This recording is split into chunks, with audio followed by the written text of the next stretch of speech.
ଆପଣ ଆସନ୍ତୁ ଏ ରୁହ ତମେ କାଇଁ ବ୍ୟସ୍ତ ହଉଛ? ବିଜେଡି ଶାସନରେ ଅନେକ ବିକାଶ ହେଲା ତାପରେ ଭଦ୍ରକକୁ ପ୍ରଫୁଲ୍ଲ ସାମଲଙ୍କ ଭଳି ପୁରୁଖାଙ୍କ ମୁଁ ପା କହୁଛି ମୁଁ ଆପଣ ଶୁଣନ୍ତୁ ଆପଣ ପିଲା ଆପଣ ଜାଣିନାହାନ୍ତି ଯୋଉଠିକି ଆମେ ଜିଲ୍ଲା କରିପାରୁଛୁ ଆମେ ବିଶ୍ୱବିଦ୍ୟାଳୟ ମେଡିକାଲ କଲେଜ କରିପାରିବୁନି ଏ ବିଶ୍ୱାସଟା ଶୁଣନ୍ତୁ ବର୍ତ୍ତମାନ କରିବେ କଣ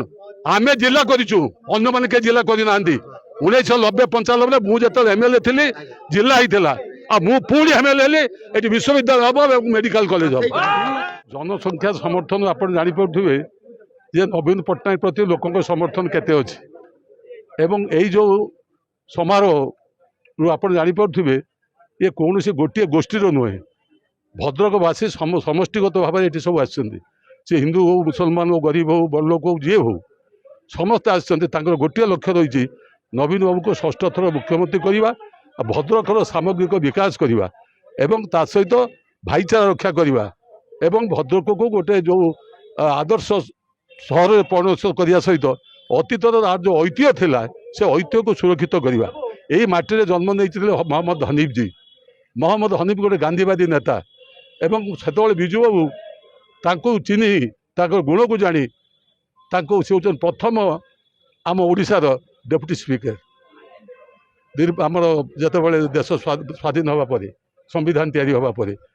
सी होती आम अंचल प्रथम कहले अत्युक्त हम नहीं ना एमएलए ना डेप्यूटी स्पीकर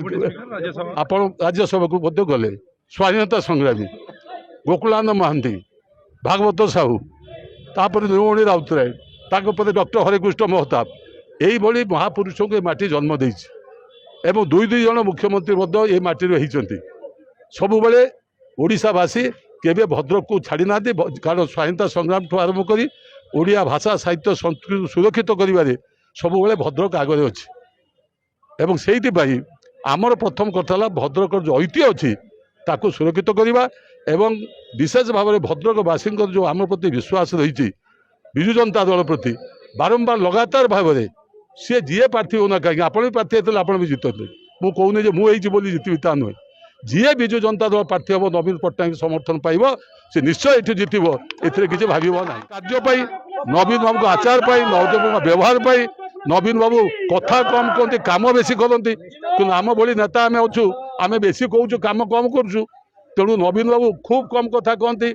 एवं भल कम करती आपण आसतु मुझे कहीदे भारत वर्षर जी होती कि प्रधानमंत्री सी गोटे मीटिंग मसे जाइने कहीदे जे ओडिशा किसी ना गोटे भल मुख्यमंत्री पाई आम लोकप्रिय मुख्यमंत्री पाई यही जो कथा जानूे जे आम मुख्यमंत्री खाली परिचय आम दल भितर नुहे सी सबू दल नेता भल पाती कारण सी क्या विरुद्ध किसी कहती ना सब कम व्यस्त रहती एवं ओडिशा को विकास करवा हूँ कम आम क्या विरोध करवा कम नुहे किंतु ओडिशार स्वार्थ यदि व्याघात घटला ताहले निश्चित भाव में विजु जनता दल तार प्रतिवाद कर सालिश कर प्रश्न नहीं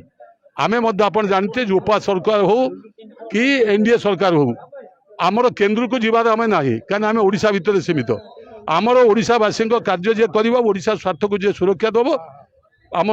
मुख्यमंत्री समर्थन देते मुख्यमंत्री जहाँ कहे आम सहित सहमत सब रही आमर विश्वास अच्छी जे एथर बेसी समर्थन पाइले निश्चित केन्द्र में जी करू सी नवीन बाबू को कथा को रखिब एवं ओडिशा आउ विकसित हम।